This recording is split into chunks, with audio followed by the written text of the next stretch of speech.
Hello, and we're back with more Danganronpa H20. So the trial is getting to the juicy bits now. We find that Kokona was going to try and kill Chet in order to get both her and Leona out of there, as I wondered might happen. But then somehow Kokona wound up dead too, and now we have to figure out what happened. I wondered for a second if maybe Leona did it, if Kokona did kill Chet, but then Leona accidentally killed Kokona trying to stop her. But then that's probably no, because Ford did manage to pull a Freudian slip out of Kirakuma to admit that there was only one killer, not two. So let's continue on and see how this goes. Someone killed both Kokona and Chet. It's our goal to discover the true killer and avenge those who died. So now that we have this new piece of evidence, we have something new. We know something new. What is it? Kokona didn't kill Chet, and she didn't kill herself. What makes you say that? In the note to Leona, Kokona mentions the murder weapon she planned on using, a hammer. Right. And we found the hammer in Chet's room, as well as a knife.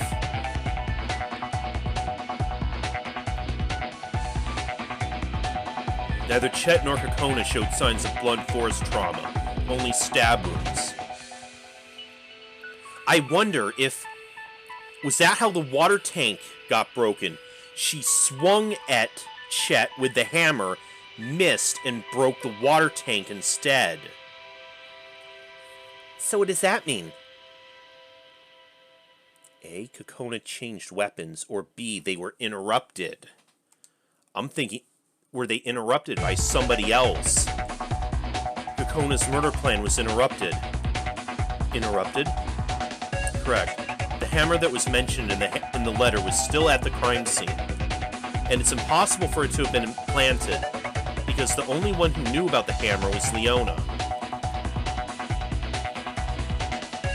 So unless Leona's the killer, which may still be a possibility, the hammer had to have been brought by Kokona. Which brings us back to the crime scene. If we discuss the crime scene a bit more, it may bring us to the truth. Hey, I just realized something. Huh? What is it? So, do y'all remember how the water tank in Chet's room was shattered? Of course I do. My shoes ended up getting soaking wet. I think the killer might have used the hammer. It might have been used to shatter the glass. Makes sense. Nothing else in the room really looked like it could have shattered the glass. But why was it shattered in the first place? It seems so freaking unnecessary. I'm wondering that too. Then I suppose we know our next conversation topic. So why was the glass tank shattered? But the killer needed to get to the fish. What? Maybe we got the cause of death wrong. What if they were drowned instead? No. I mean, the scene was pretty bloody. Right, which wouldn't be the case if they were drowned. What if they used to clean off? That way they could move around without alerting suspicion. There was still a lot of blood in the room, though. If they used that to clean off, they didn't do a very good job. Maybe they didn't have a weapon. So they smashed the tank to use a shard of glass.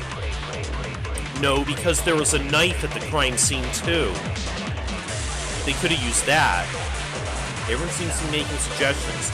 I need to sort my way through them.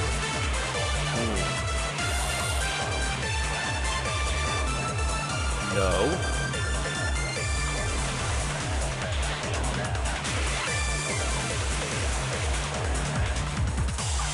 Is that it? Is that the case? Just like the first trial? I agree. With the amount of blood, the killer would have gotten covered. But wouldn't they have gotten soaking wet? That would have left wet splotches in the halls, just like August. Not necessarily.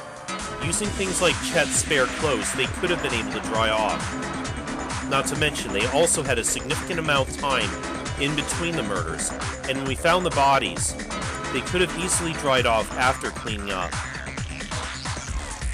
Yeah, that's a thing too. There was a 10-minute time lapse between when Kokona died and when Chet died.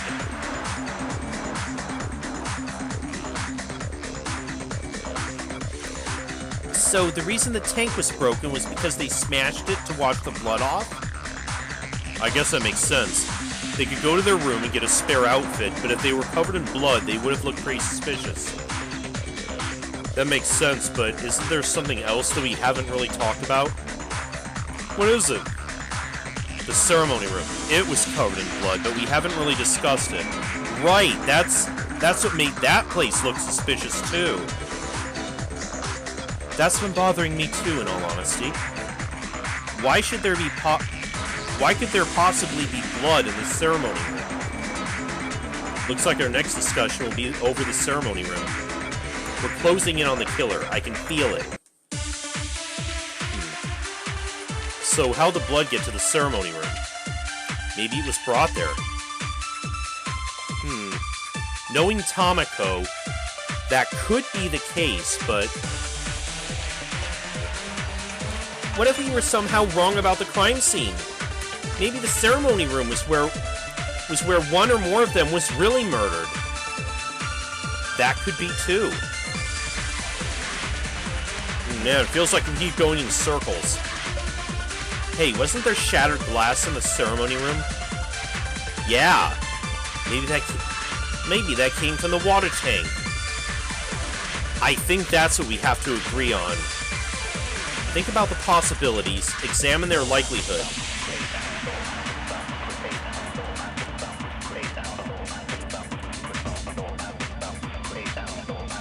But why would they have glass there? Oh. Okay, I guess that's not the case. Maybe the ceremony room was where one or more of them was really murdered. Are we seriously doing this again? They were murdered in Chet's room. That's right, we can't just keep going in circles. Okay, I guess that is the only other option. The blood was brought there? Yes, and it connects to another strange thing we noticed in the case. Did anyone else notice how there wasn't any blood on the floor in the nurse's office? Oh yeah, I remember you pointing that out. I believe the killer used something like a jar or a bottle to collect the blood dripping from the tables, which they brought to the ceremony room. But why? Maybe to throw us off track. Good thing we didn't fall for it. To try and fool us into thinking the murder took place there? Maybe we can ask the killer themselves. Huh? Did you figure it out? It's simple, really. We just have to think about why the killer was in Chet's room. Once you think about who could have known that they could simply enter his room, the answer becomes clear. Was it Tomiko? So who was it? I glance around at everyone near me. The killer was...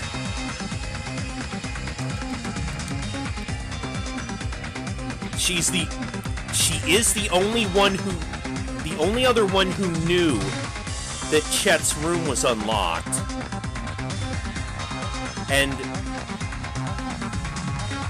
she would have had a reason to collect the blood.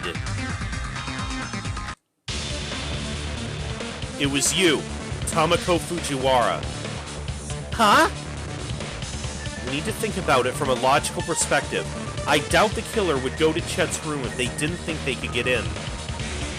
They would have to know the door was unlocked. It would have been impossible to convince him to let them in, because at that time he was being attacked by Kokona. However, you knew his door was unlocked because you and Chet had an agreement. What could you possibly mean by agreement? Ever since we arrived, you've been taking Chet's blood, and eventually you reach an agreement where he consented to the donations. On certain nights, you go in and visit him and take his blood, and you knew that his door was unlocked. That's bogus. Utter horse manure. Those accusations are ridiculous. Even though you told us this yourself? Where's your proof? Show me the proof. Normally, this part would be Maya's job. Let me guess. You want me to spell everything out for you so you can shoot me down? Ain't happening, sister. Did I say that was what I would do? I'm going to do this my own way. You may be hiding beneath denial, but I'm going to blind you with the truth. Give me your best shot. I've always wanted a true battle like this. She really has snapped, hasn't she? Prepare yourself, Tomiko. Because I won't back down. Alright, here we go with this. Now, Tomiko, I'm not going to let you push any more lies forward. I'm going to show you my truth, so let me lay out the facts. The first person to plan a murder was Kokona. The murder weapon this person used was the hammer. This person went to Chet's room. The person arrived and didn't get a chance to kill Chet. The murder involved one person. This was, in a way, a group effort. Kokona also planned a murder, specifically to kill Chet. She equipped herself with a hammer and went to his room, where she attempted to attack him. However, she wasn't able to kill him, and this is the part where the true killer comes in. Okay, so first Kokona went in, then Tomiko must have walked in on this as it was happening. The person came with a knife and was planning on taking Chet's blood. The first person to die was...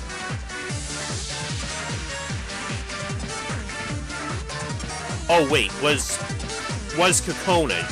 In fact, a full 10 minutes before Chet. So, it was a full... Chet died a full 10 minutes after Kokona. So, did he actually help her transport the body? But then did she kill Chet in order to keep him quiet? Chet might have cooperated with Tomiko, thinking that she would take him with her if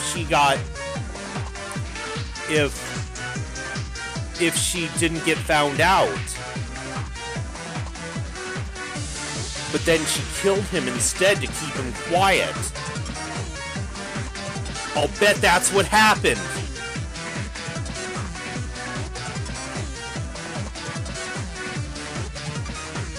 After killing the remaining person, the killer used the hammer to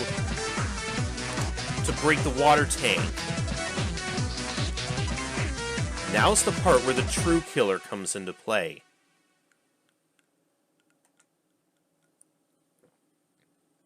You came into the room, and when you saw Kokona, you stabbed her in the back, which is where the wound was found.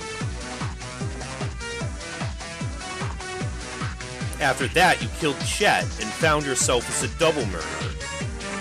After both murders, you would have been covered in blood, which is when you used the hammer that Kokona brought. You shattered the water tank and used the water to clean yourself off. It begins the part where you covered up. Now begins the part where you covered up. After drying off, you got a tarp, right? Or did she go to the nurse's office first? Probably got the... After taking the bodies to the nurse's office, you collected their blood. After finishing up in the nurse's office, you splattered the blood in the ceremony room. After you were done in the ceremony room, is that when Maya was attacked. And now begins the cover-up. After killing both Chet and Tomiko and drying off, you went to the storage room to get tarps, which were used to carry both bodies to the nurse's office. In the nurse's room, you used some kind of glass container, like a jar or a bottle, to catch the blood that was dripping from the beds. This blood would be taken to the ceremony room, where it would be splattered on the table, and the bottles would be shattered. Okay, that's what accounts for the broken glass we found. After that, you left to go back to your room with a piece of glass just in case you needed a weapon. You saw Maya standing in front of my door, and to avoid being seen, you slashed her in the back, causing her to go unconscious. You have no alibi. The only one that could have reasonably killed Chet and Tomiko and attacked Maya has to be you. You... Oh jeez, I guess she really did it. Figured she'd snap eventually. You were the one who killed Kokona? You simpletons! You think I was the killer? Ha! As if I would ever! Don't you know? Killers are executed, but I, the great Tomiko Fujiwara, cannot die! The dead bend to my command! I would never sink so low as to commit such a crime! It's foolish! Simply utterly foolish! Jesus, what the hell is going on with her? Yeah, her eyes are just totally spazzed out. She looks weird. It's as if she's possessed. What the hell's going on? It seems as if you're showing your true colors. My true colors? You would love that, wouldn't you? I'll bet you fancy yourself to be quite the detective.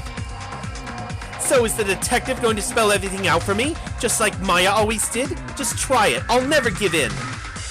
I'll do exactly as she said. So sit quietly as I spell out the truth.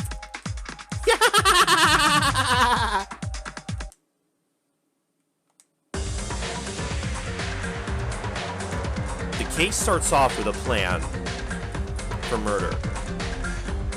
Kokona decided she would take advantage of the motive and escape with Leona, and her victim would be Chet Perez. She figured he wouldn't be able to fight back and would be an easy victim, so she took a hammer from the storage room and went to his room. And when the moment was right, she attacked. However, they were interrupted. Before Kokona could strike a killing blow, the true killer came in. They knew the room would be unlocked because they would occasionally meet Chet and take his blood. The killer saw Kokona in the room and attacked.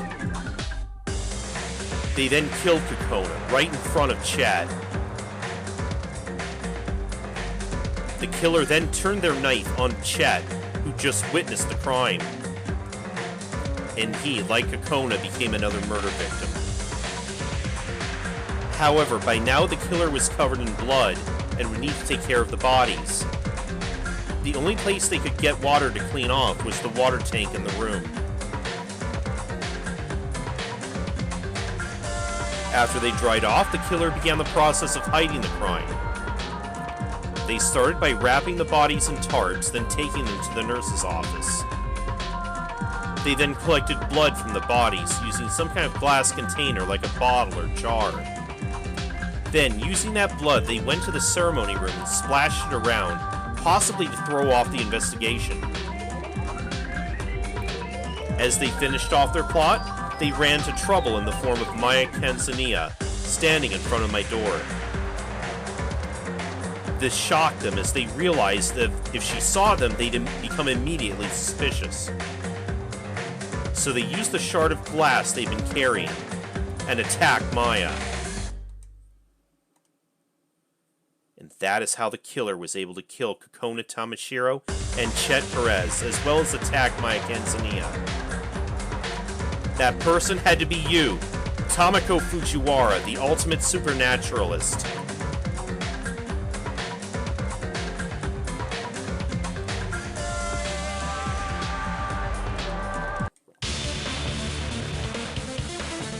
I rest my case.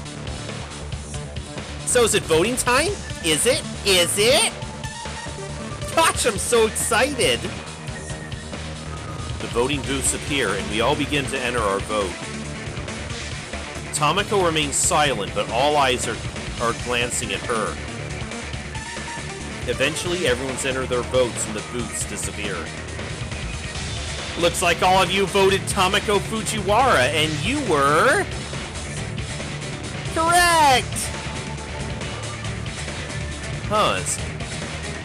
That takes me by surprise a little bit. I would have expected her to be like the red herring for a little bit longer, at least. So she really did it.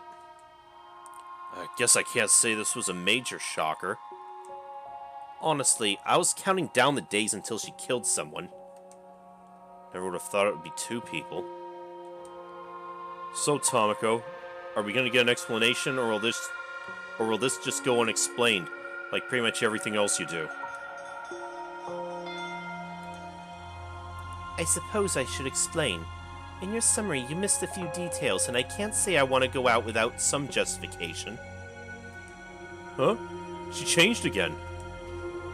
First of all, I never wanted to kill Chet. As hard as this may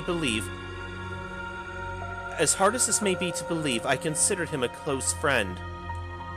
During those bloodletting sessions, I was able to get to know him. He really is a good kid, just naive. I went in expecting a regular meeting, but instead I saw Kokona trying to attack him with a hammer. I had a knife in my hand and my friend was being attacked, so I did what anyone else would do. I helped him. But Kokona ended up dead. She was lying on the floor, bloody, and Chet was shaking in the corner, staring at me in horror. At this point, I knew there was no way out of what I had done. I tried to reason with him. I told him that if he didn't tell anyone or even help me cover it up, I would bring him with me using the motive. But he refused. I see, so I was right in that regard. He saw what had happened to August and Kami.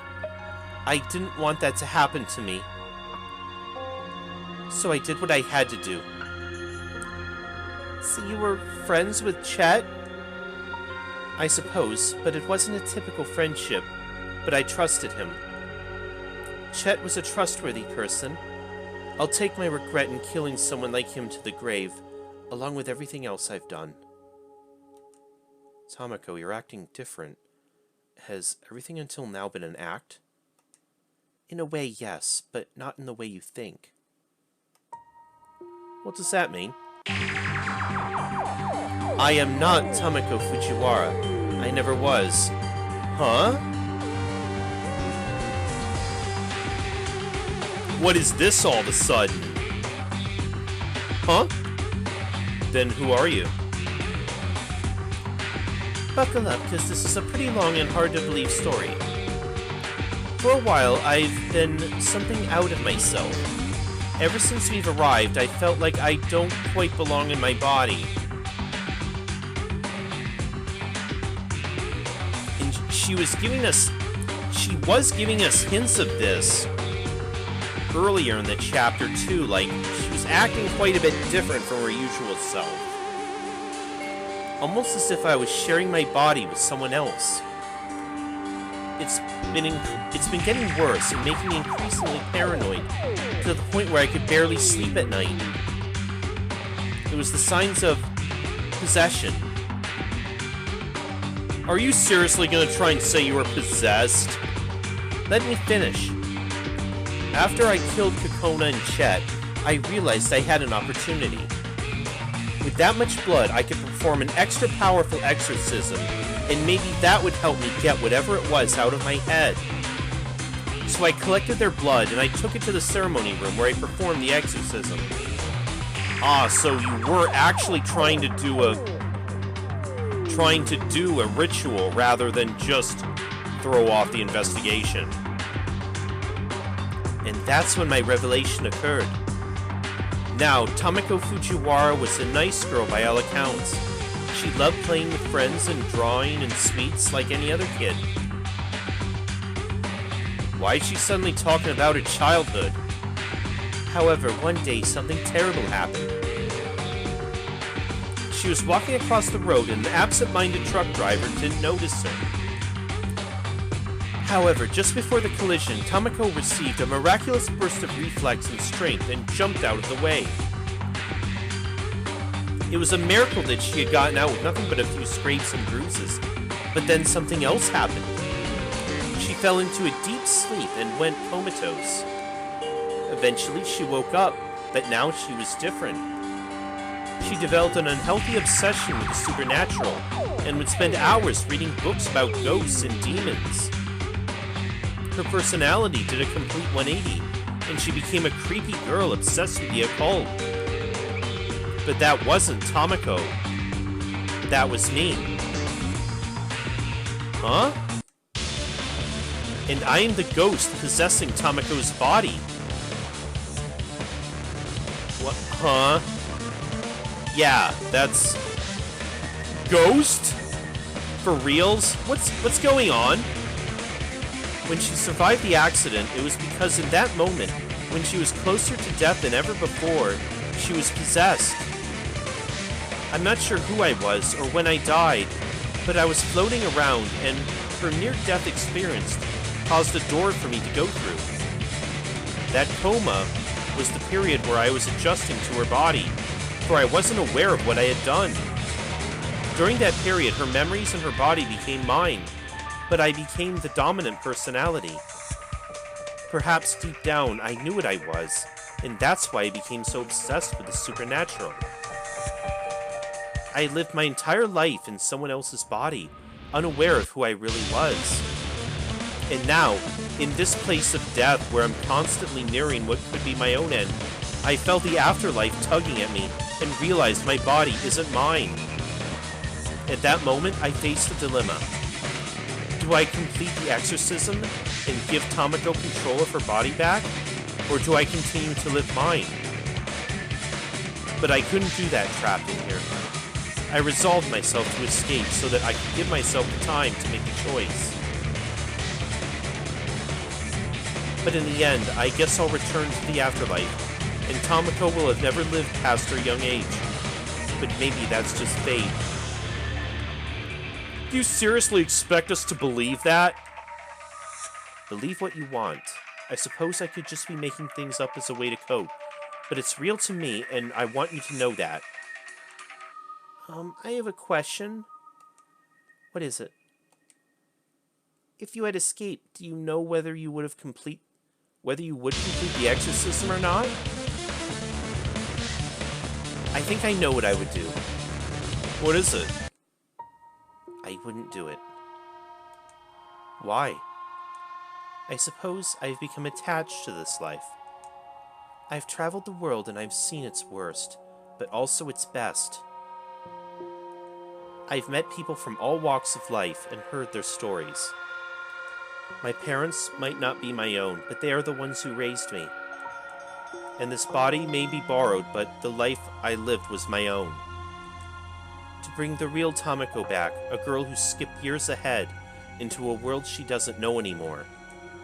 I could never do it. I feel horrible knowing it's my fault that this little girl is trapped away in her own soul, but that gave me a chance to live a life. If I had never possessed her, she would have died. I guess it's fate.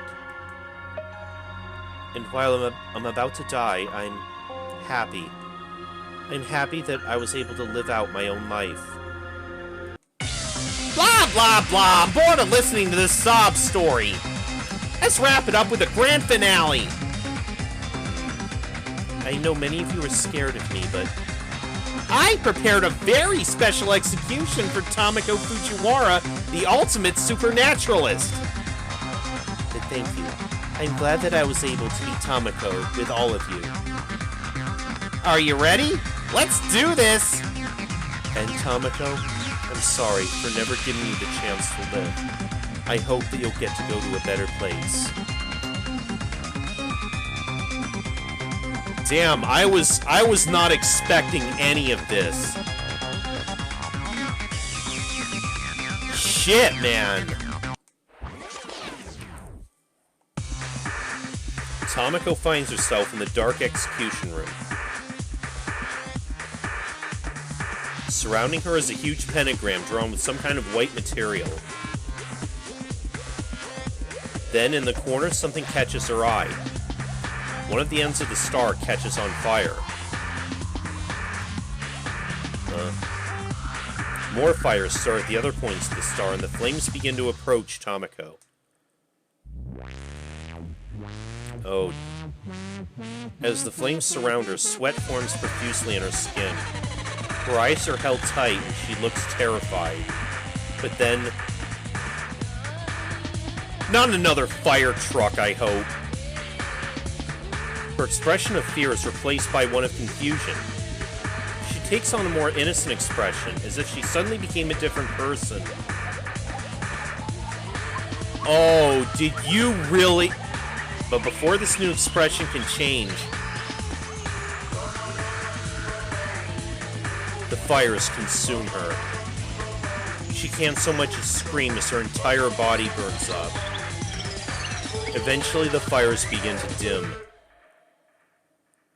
And soon they're gone, leaving nothing but a shriveled, burned corpse.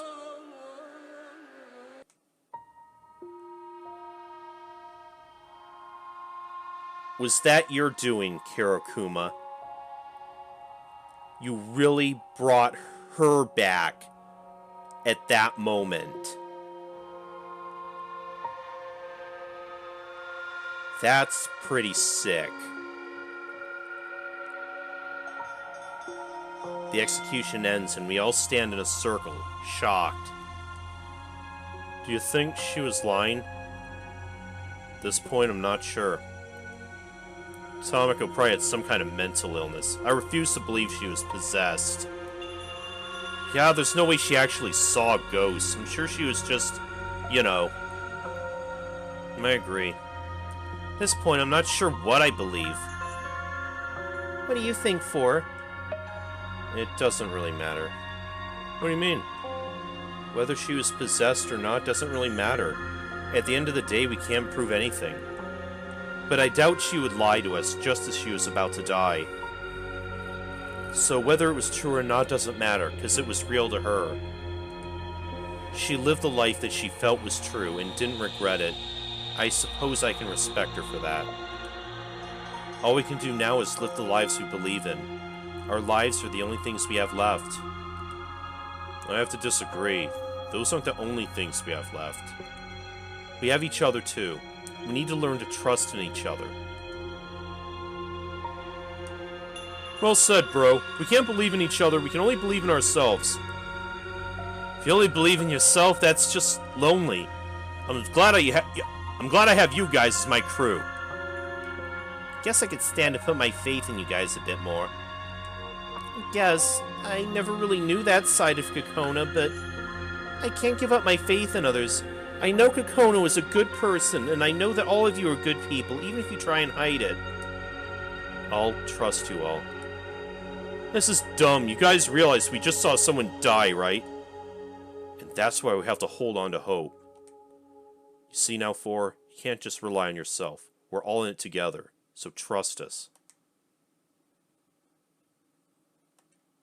I suppose. There's no doubt about it.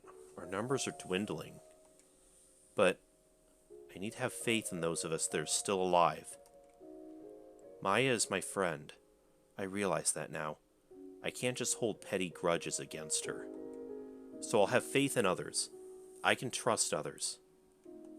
After all, I still have my goal. I have to take down Freedom Academy.